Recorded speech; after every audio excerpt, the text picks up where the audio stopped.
Hello and welcome.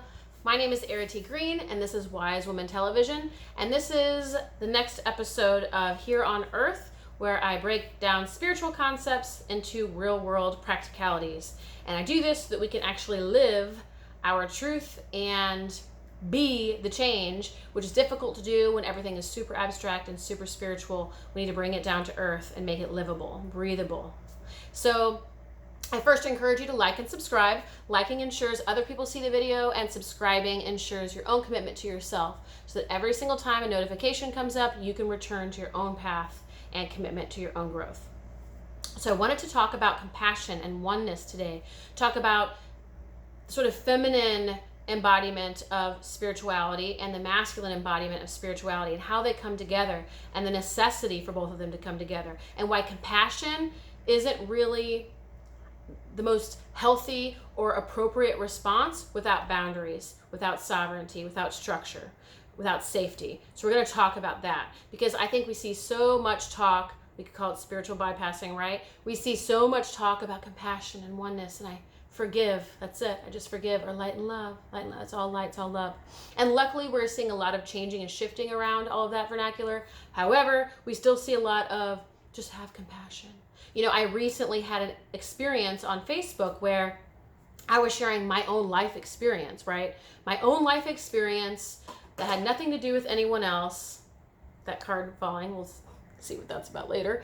That had nothing to do with anyone else, and people were very triggered by my own experience. I was just sharing what my life was like in my everyday experience, how things were going down, and people got very triggered because it's this greater context, right, of the pandemic. Just did a video on that, Spiritual Truth Tea. I encourage you to watch it. And people just are very sensitive to particular things. And I was talking about my experience in Florida, where it is a global hotspot for the sea crisis. So long story short, people didn't like hearing my own life experience. They were triggered by that. They were very upset. And there was this expectation of me to just offer them compassion, or that I was being unempathetic by either A, telling my story, or B, expecting them to treat me with respect on my own wall. And then I had a conversation too with a friend, with someone I know closely thereafter, where they were talking about a situation that was pretty difficult that they experienced with their own child. And instead of setting boundaries or structure expectations for that child, they felt the most appropriate response was just to turn inward, do their own work, and do forgiveness work and compassion-based work, as opposed to anything out here. So we get this idea of inner work always being the answer, reflective work always being the answer, discovery work always being the answer, compassion always being the answer, spirituality always being the answer, and that's it. Like suddenly everything's going to change out here if we just look inside. Well, here's the truth. The inner work, the compassion, all that stuff is just meant to inform how we respond and behave in the outer world. Nothing comes into form, for the most part. Occasionally, and of course, there are miracles every day, but for the most part, we are here to build and form, to bring into physical form, to manifest into form. We came here and experienced the human experience so that we could experience energy and form and duality, where we actually have separation, we can all look at each other and interact, right? That's what we're here for. And so part of our work is learning that, yes, of course there is an opportunity for reflection and for discovering our part or perpetuation of a pattern or experience, taking full self-responsibility, acknowledging where we are coming from, our own projections, our own assumptions, doing our own healing and clearing work. There's a lot of that goes into our psychological, spiritual, personal, and professional development. I get that, and that's a part of the equation. The other part of the equation that's more rarely talked about right now is that that's just informing how we respond and how we act and how we behave out in the real world. There's both inner work and outer work, inner mastery and outer mastery, emotional mastery, and we could say behavioral mastery. And that's the true alignment, right? That's the true union of the divine feminine and the divine masculine, or just the feminine and the masculine. They come together to make the whole. In the world of duality, it isn't all action taking and new choices and going out there and doing the thing constantly with no feminine, with no insight, reflection, intuition, healing, all of that. But there's also not just healing, reflection, insight, intuition. There's also the physical. That's how we bring all of this into the whole of spirit. So if we assume that the whole of spirit is both masculine and feminine, right? We all embody those traits and qualities and characteristics. We experience earth, the physical dimension, within the greater context of duality, again, the separation and being able to see both light and dark and all of that. Then we are also going to see both male and female in physical form, right? But the divine union, the truth of spirit, is union. That's what the truth of spirit is. However, in the physical reality, we experience them as separate energies, which is why even though we all carry traits and qualities, there are both males and females in terms of their biological birth, right? And so our opportunity here is to recognize that compassion alone isn't going to be the full healer or transformational variable. I do say that compassion and presence are the number one medicine. They are the number one healers.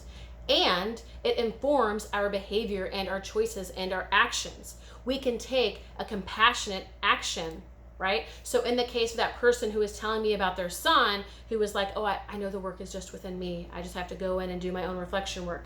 Yes, build that compassion and then take action from compassion. So the difference there is that you still take action. You still set the boundary. You still maybe kick the son out. You still might do all those things that you might otherwise do, but you're coming from a centered place, a place of peace, a place of detachment, a place of love versus emotional reactivity, defensiveness, upset, negative emotions, our own history, conditioning, so on and so forth. You see? So it's not like our behavior changes, it's just that our intent and the place that it's sourced from changes because we did our inner work first and we cleared ourselves and came from a truer, more authentic place within ourselves. So we have to remember compassion itself, by itself, all alone is not the answer. We have to pair that with necessary boundaries and safe containers. So coming back to my example about myself, yes, of course I'm going to offer people compassion. And that's actually my most natural response. To my detriment at times in my life, I've been so compassionate and so giving that I've abandoned myself in tremendous ways over the course of my life. Become a martyr in my own life for other people, cared about their needs more than my own because I was so compassionate. Do you see why it doesn't work on its own? You have to have the masculine to build that structure, that container, to create safety, to be able to ensure our own life force energy and our own needs, right? So in that experience on social media that I was sharing about, it's like, yes, I can offer compassion, but I'm first going to uphold ironclad boundaries. No one's going to come on my wall and speak to me like this, whether it's words or charged energy or major emotional reactivity that have nothing to do with me. They're their own projections, right? Set that boundary, and then I can do my inner work after that. But I'll tell you what, I can offer compassion only in a safe container. If someone is walking into my house with a weapon, am I going to give them cookies or am I going to send them out the door? Am I going to gather my own shield to protect my own life, or am I going to open my heart to be stabbed, dagger to the heart? It's obvious what we do in that situation, and yet when we go to apply it in these other situations in our lives that aren't extremes, we're like, ooh, should we be more compassionate or should we do this? You can do both.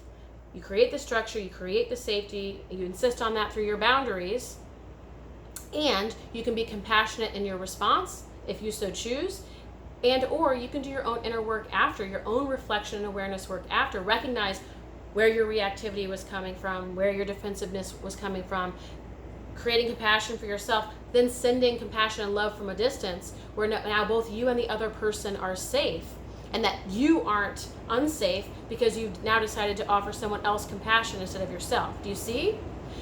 So our work on the spiritual path is to bring both the masculine energies and the feminine energies together, to be both compassionate and sovereign, to serve and support and protect others to the best of our ability, and to do the same thing for ourselves. Both of these energies come together to create the whole, the truth, divine perfection, divine union. One without the other simply doesn't work and isn't the highest path, the truest path. Masculine all by itself can be ruthless and unapologetic, and that's awesome energy, but it can become brutal, right? And then or harsh.